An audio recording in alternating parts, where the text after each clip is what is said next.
নমস্কার বন্ধুরা, আমি আজকে নতুন একটা রেসিপি নিয়ে চলে এসেছি। দেশি বিলের কাঁকড়ার লাল লাল ঝাল ঝাল কাঁকড়ার ঝাল। তো চলো তোমাদের কাছে যে শেয়ার করি কিভাবে রেসিপিটা বানাবে। তার জন্য কিন্তু আমি দেখো জ্যান্ত জ্যান্ত কাঁকড়া হাঁড়ির মধ্যে কিন্তু দেখো রয়েছে। দেখো রীতিমতো কিলবিল কিলবিল করছে, এই সবে সদ্য বিলে থেকে ধরে আনা। দেখো বর্ষায় কিন্তু এই কাঁকড়াগুলো পাওয়া যায়, এমনি সময় কিন্তু এই বিলের কিন্তু কাঁকড়া তুমি দেখতে পাবে না। বর্ষায় যেহেতু বিলের জল হয়, এই কাঁকড়াগুলো পাওয়া যায়। তা কাঁকড়া আমি একটা নিয়ে দেখো প্রথমেই একদম যে ওর সরু সরু পা সেগুলো বাদ দিয়ে আমি ওই পাত্রে রাখছি, আর মোটা পা যেগুলো খাওয়া যায় সেগুলো কিন্তু এই পাত্রে রাখা হচ্ছে। দেখো প্রত্যেকটা কাঁকড়া আমি এইভাবে কিন্তু ছাড়িয়ে নেবো। তোমরা কে কে এই কাঁকড়া ছাড়াতে পারো অবশ্যই কিন্তু কমেন্ট করে আমাকে জানিও। যাই হোক কাঁকড়াগুলো আমি কিন্তু প্রত্যেকটা কাঁকড়া ছাড়ানোর পরে লাস্টে একটা বড় কাঁকড়া ছিল ওর মধ্যে, সেই কাঁকড়াটা দেখো আমি তোমাদেরকে দেখাচ্ছি। কি বড়োর পা গুলো দেখো, এত বড় ছিল। যাই হোক কাঁকড়াটা ছাড়িয়ে নেওয়ার পরে আমি ভালো করে ধুয়ে নিচ্ছি। গায়ে অনেক মাটি লেগে থাকে, সেই মাটিগুলো আগে থেকেই ধুয়ে নিতে হয়, কারণ পরে কিন্তু ছাড়ানো হয়ে গেলে ধোয়া যায় না। আমি ধুয়ে নিয়ে ভালো করে ওর খোলসটাকে ছাড়িয়ে নিচ্ছি। ছাড়িয়ে নিয়ে ভেতরে অনেক নোংরা থাকে, সেই নোংরাগুলো কিন্তু ভালো করে পরিষ্কার করতে হয়, কারণ এই নোংরাগুলো কিন্তু খায় না কাঁকড়ার। এগুলো ভালো করে আগের থেকে পরিষ্কার করে নিতে হয়। দিয়ে ভালো করে আমি ছাড়িয়ে পরিষ্কার করে নিচ্ছি। নেওয়ার পরে এই কাঁকড়ার খোলসের ভেতরে কাঁকড়ার অনেক কুসুম আছে, সেই কুসুমগুলো কিন্তু আমি বার করে নিচ্ছি। এইভাবে কিন্তু প্রত্যেকটা কাঁকড়া কিন্তু আমি ছাড়িয়ে ফেলবো। ছাড়ানোর পরে দেখো একটা কাঁকড়ার সব থেকে বেশি ডিম ছিল। আমি এই প্রথমবার কাঁকড়ার এত ডিম দেখলাম, পুরো মিহিদানার মতন লাগছিল, ভীষণ ভালো লাগছিল। যাই হোক কাঁকড়াগুলো আমি ছাড়িয়ে নিলাম। ছাড়িয়ে নেওয়ার পর দেখো আমি পুরো রেডি করে নিয়েছি। আর পরিমাণ মতন পেঁয়াজ, টমেটো আর আদা রসুন বাটা, যে আমি শিলে বাটি, আমি কিন্তু মিক্সিতে করিনি।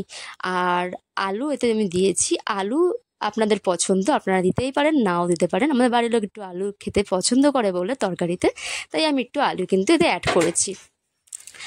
এবার তারপরে আমি কড়া যথারীতি যতটা পরিমাণ তেল প্রয়োজন তেল দিয়ে দিলাম। তেল দিয়ে আমি কিন্তু আলুটা ছেড়ে দিলাম তেলের মধ্যে। আগে প্রথমে আমি আলু ফ্রাই করব, কারণ আলু যদি আমি ভালো করে ফ্রাই করে নিই তা আলুর ভেতরে ভালোভাবে সেদ্ধও হয় এবং খুব চটজলদি রান্নাটাও আমি করে নিতে পারবো। সেই জন্য আমি আলুটা লাল লাল করে ফ্রাই করে নিয়ে আলু কিন্তু আমি তুলে নিচ্ছি। দেখো প্রত্যেকটা আলু দেখো কতটা সুন্দর লাল লাল হয়েছে। লাল লাল করে ভেজে কিন্তু আমি আলুগুলো তুলে নিলাম। আলুগুলো যদি তোমরা ফ্রাই করে নিতে পারো, রান্নাও কিন্তু খুব তাড়াতাড়ি হয়। দেখো আমি আলুটা ফ্রাই করার পর যে তেলটা ছিল, এই তেলের মধ্যে কিন্তু আমি কাঁকড়াটা ভালো করে ভেজে নিচ্ছি, কারণ কাঁকড়াটা ভালো করে ভেজে নিতে হয় আগের থেকে। ভেজে নিয়ে কিন্তু আমি তুলে নিলাম। এবার এই যে তেলটা রয়েছে, এই তেলের মধ্যে আমি কিন্তু সামান্য একটু কালো জিরে ফোড়ন সব দিয়ে পেঁয়াজটা দিয়ে দিলাম, আর একটু তেল দিলাম। ভালো করে পেঁয়াজটা আমি বাদামি রং করে ভাজবো। ভাজার পরে আমি ওর মধ্যে টমেটোগুলো দিয়ে দেবো, কারণ টমেটোগুলো সেদ্ধ হওয়ার জন্য আমি আগের থেকে দিলাম।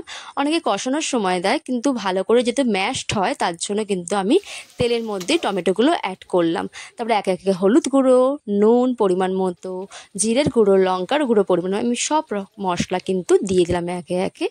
যে যেরকম ঝাল খাবে সেরকম ঝাল অ্যাড করবেন।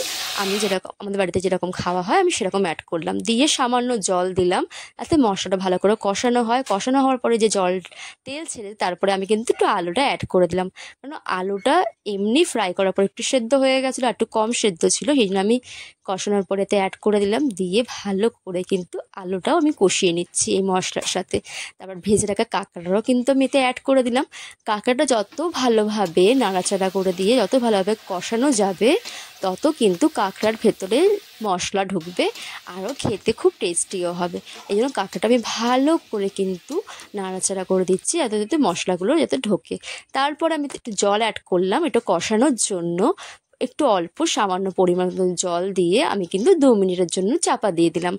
চাপা দেওয়ার পরে দেখুন আমার কাঁকড়াটা দেখুন জল রীতিমতন শুকিয়ে এসছে আর ভালো কষানো হয়েছে। আমি ভালো করে নাড়াচাড়া করে দিচ্ছি, কারণ কাঁকড়াটা আমার খুব ভালোভাবে কষানো হয়ে গেছে। কষানো হয়ে যাওয়ার পরে যেহেতু আমার কাঁকড়াও সেদ্ধ হয়ে গেছে, আলুও সেদ্ধ হয়ে গেছে, এবার পরিমাণ মতন যে যেরকম ঝোল খাবেন কাঁকড়ার গ্রেভি, সেই গ্রেভি করার জন্য একটু অল্প জল কিন্তু আমি অ্যাড করে দিলাম। দেখুন ঝোলটা কিন্তু রীতিমতন ফুটছে। আমার কাঁকড়ার রেসিপি পুরো পুরো রেডি। আমি থালায় সার্ভ করে দিয়েছি। দেখুন লাল লাল ঝাল ঝাল দেশি বিলের কাঁকড়া এই বর্ষাকালে একমাত্র পাওয়া যায়, খুব টেস্টি হয়। আপনাদের কেমন লাগলো এই রেসিপিটা অবশ্যই কিন্তু কমেন্ট করে জানাবেন। এই লাল লাল ঝাল ঝাল দেশি